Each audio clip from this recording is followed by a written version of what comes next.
You may dazzle the mind with 1,000 brilliant discoveries of natural science. You may open new worlds of knowledge which were never dreamed of before. Yet, if you have not developed in the soul of the pupil strong habits of virtue which will sustain him in the struggle of life, you have not educated him, but only put in his hand a powerful instrument of self-destruction. Saint Rose. Rose Philippine Duchesne was born into an upper-class family in the city of Grenoble in the Kingdom of France. She was the second of 8 children, 7 girls and 1 boy. As a child, Rose's education took place at home by private tutors. When she was 8, she was inspired by the preaching of a Jesuit missionary who spoke about the ripe new mission field of the Americas. This planted a seed within her heart that began to grow. At the age of 12, she attended school at a convent of visitation nuns in Grenoble. While there, she became intimately drawn to their life of contemplation within the walls of the cloister. When she informed her father that she wanted to join the community, he firmly opposed the idea and withdrew her from the school to keep her from considering it further, so she continued her education at home from tutors. As events unfolded that would lead to the French Revolution, Rose came up with a secret plan to become a nun. In 1788, she asked her aunt to accompany her on a visit to the Visitation Sisters. Once there, Rose requested permission to enter the convent. Permission was granted immediately, and Rose entered. Her aunt returned home and informed Rose's father and the rest of her family what Rose had done. Sister Rose spent the next 4 years with the sisters, growing deep in prayer and being nurtured through the community and rule of life. Once the French Revolution entered into full force, the church became a central target. With the formation of a new National Assembly, church property was seized and clergy were forced to choose between swearing an oath of allegiance to the state or arrest and possible execution. Public worship and monastic vows were outlawed, and chaos ensued. In 1792, the monarchy was abolished, and the First French Republic was proclaimed. In that same year, the Visitation Convent in Grenoble was seized by the state and turned into a prison, and the sisters were forced to disband.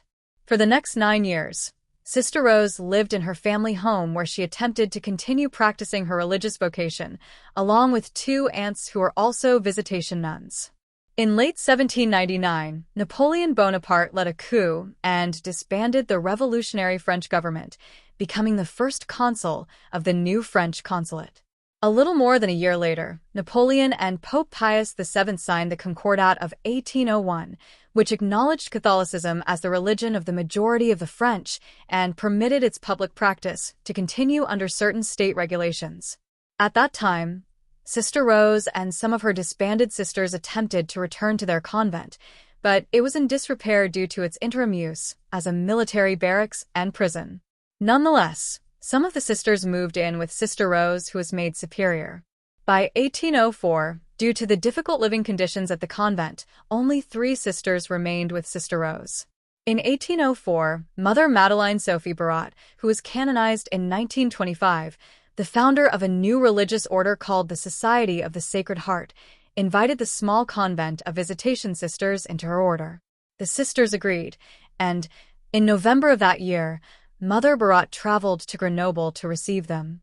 Once the Visitation Convent merged with the Society of the Sacred Heart, Sister Rose made her final vows and was made superior of the new convent, known henceforth as Mother Duchesne. For the next 11 years, tensions remained high in France due to the ongoing Napoleonic Wars that lasted until the Battle of Waterloo in 1815, in which Napoleon was defeated and exiled. During this chaotic period, Mother Duchesne managed life at the convent, reopened a school, and founded new convents and schools.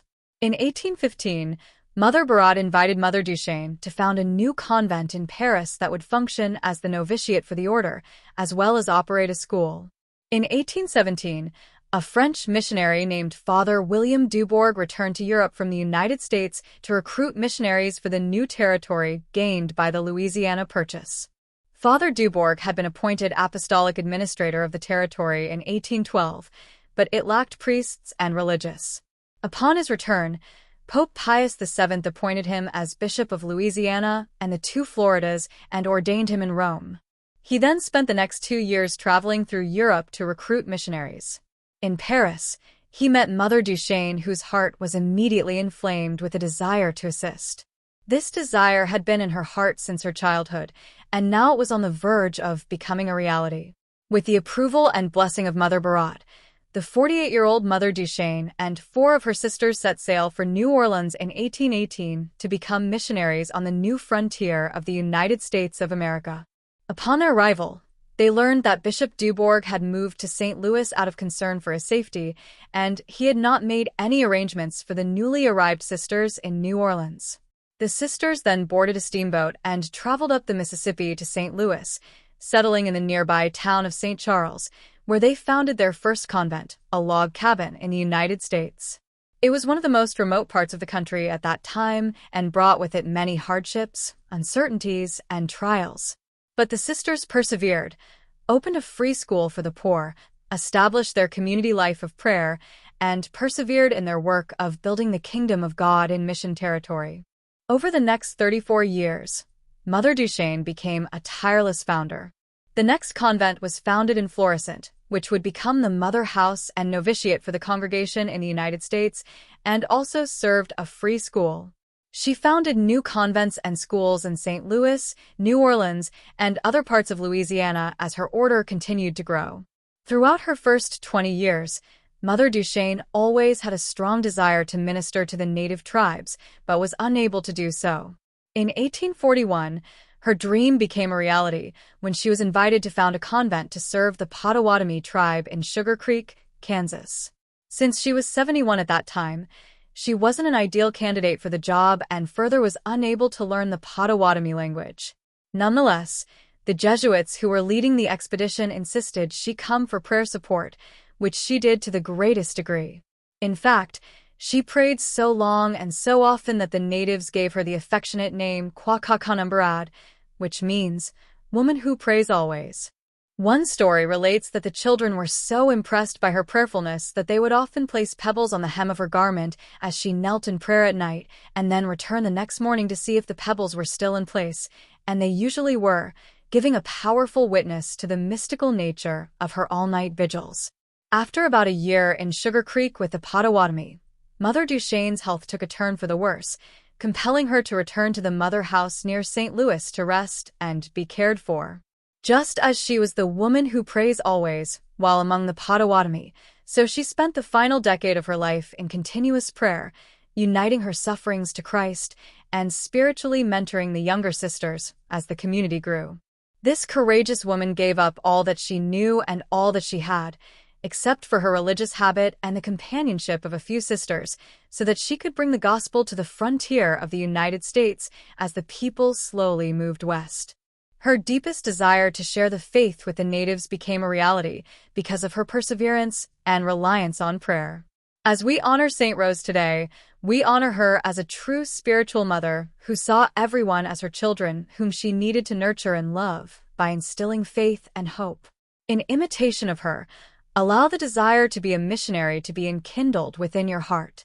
Though you might not be called to travel the seas to share the faith, you will certainly be called to share the love of Christ in accord with your own vocation. Submit yourself fully to that mission, and God will use you, as He used Mother Duchesne, for glorious things. Prayer.